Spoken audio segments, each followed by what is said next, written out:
دا تصویر به تاسو ته ښکاري دې باندې ویډیو په دې جوړو چې دې باندې ډېر کم خلک خبرې کوي. موږ سره بېګا رابطه وشوه، یو د 14 کالو ماشوم دی چې هغې ته دا مسله دی، دې ته هایپوسپیډیاس وایي.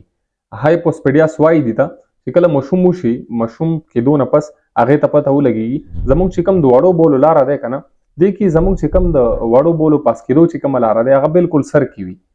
د هایپوسپیډیاس چې کوم ماشومان وي د دې سر نه لاندې هم کېدلی شي، لکه د تصویر کې تاسو ته ښکاري هغه نه لاندې هم کېدلی شي، اګو سره نږدې هم کېدلی شي، یا اګو نه لاندې هم کېدلی شي.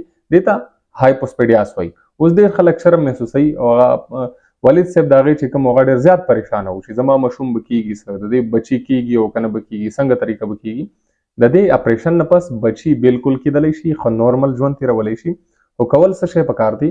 والدینو ته دا پکار دی چې کله ماشومانو کې دا بیماري وي نو پکار دی چې 6 هفتو نه والا تر 2 کالو پورې د دې علاج کوئ، د دې اپریشن کوئ.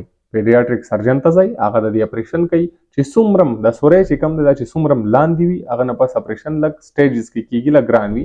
خو د دې اپریشن شته، د اپریشن نه پس ماشوم ښه نورمل ژوند تېرولی شي. خو که چا اپریشن ونه کړو د هغې اکثر داسې کېږي هایپوسپیډیاس چې د وړو بولو چې کومه لاره دی دا اکثر رانیولي وي، لاندې کړي وي، بالکل یې راکږه کړي وي.